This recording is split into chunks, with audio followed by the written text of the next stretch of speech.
Iran ने पहाड़ के अंदर बनाई थी मिसाइल फैक्ट्री। हिजबुल्लाह की लाइफलाइन को इजरायल ने काटा। सबसे साहसिक मिशन की कहानी। इजरायल और हमास का युद्ध चल रहा है। इस बीच इजरायल ने किसी फिल्मी अंदाज में सीरिया में एक ऑपरेशन को अंजाम दिया। पिछले कुछ वर्षों में इजरायल की ओर से सीरिया की धरती पर पहला जमीनी ऑपरेशन है। इस ऑपरेशन में इजरायल ने सीरिया की मिसाइल फैक्ट्री तबाह कर दी। इजरायल दुनिया के उन देशों में से एक है जो किसी भी खतरे को आने से पहले ही खत्म कर देता है।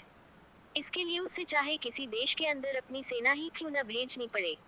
रविवार को इजरायली डिफेंस फोर्स की एक स्पेशल यूनिट सीरिया में घुस गई और वहां जाकर ऑपरेशन किया। एक्सियोस की रिपोर्ट में ये खुलासा हुआ है। 7 अक्टूबर के हमले के बाद इजरायल की ओर से यह अब तक के सबसे साहसिक मिशन में से एक है। इस मिशन में इजरायल ने अपनी ओर आने वाली मिसाइलों की सप्लाई लाइन ही काट दी है।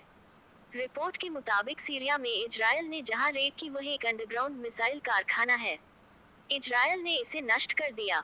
अमेरिका और इजरायल के दावे के मुताबिक यह मिसाइल फैक्ट्री ईरान ने बनाई थी। इजरायल का ये ऑपरेशन बेहद महत्वपूर्ण है। 7 अक्टूबर को हमास के हमले के बाद इजरायल की सीरिया में एयर स्ट्राइक बढ़ गई है। इजरायल और लेबनान के हिजबुल्लाह के बीच सीमा पर झड़प भी बढ़ी हुई देखी जा रही है। लेकिन रविवार को इजरायली सेना की ओर से की गई रेड पिछले कुछ वर्षों में ईरान और सीरिया के खिलाफ पहला ग्राउंड ऑपरेशन है। इस फैक्ट्री की तबाही ईरान, सीरिया समेत हिजबुल्लाह के लिए बड़ा झटका है, क्योंकि यहाँ मीडियम रेंज की सटीक मिसाइलें बनाई जाती हैं।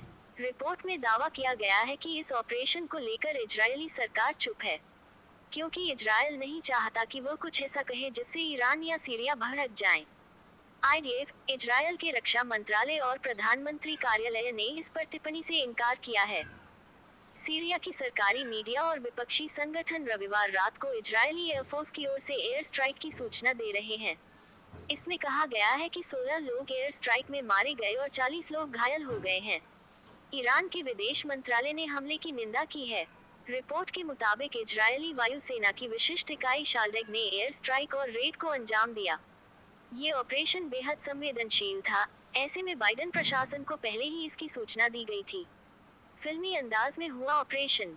मिसाइल फैक्ट्री पर अचानक हमले से सीरियाई गार्ड्स हैरान रह गए। उनमें से कई मारे गए। स्पेस फोर्स मिसाइल बनाने से जुड़ी मशीनरी और फैक्ट्री को उड़ाने के लिए अपने साथ विस्फोटक लाए थे। सीरियाई सेना यहां अपने अतिरिक्त सैनिकों को न भेज सके, इसलिए इजरायल ने हवाई हमला किया। इजरायल ने कई एयर स्ट्राइक के जरिए पहले भी ईरानी मिसाइल फैक्ट्रियों को तबाह किया है। एक्सियोस के मुताबिक 2018 में हिजबुल्लाह और सीरिया के साथ मिलकर यह अंडरग्राउंड फैक्ट्री बनाई गई। ईरान ने पहाड़ के अंदर इस फैसिलिटी को बनाया ताकि इजरायली एयर स्ट्राइक से बचा जा सके। मिसाइल फैक्ट्री को लेबनान सीमा के करीब बनाया गया था ताकि हिजबुल्लाह को आसानी से हथियार पहुंचाया जा सके।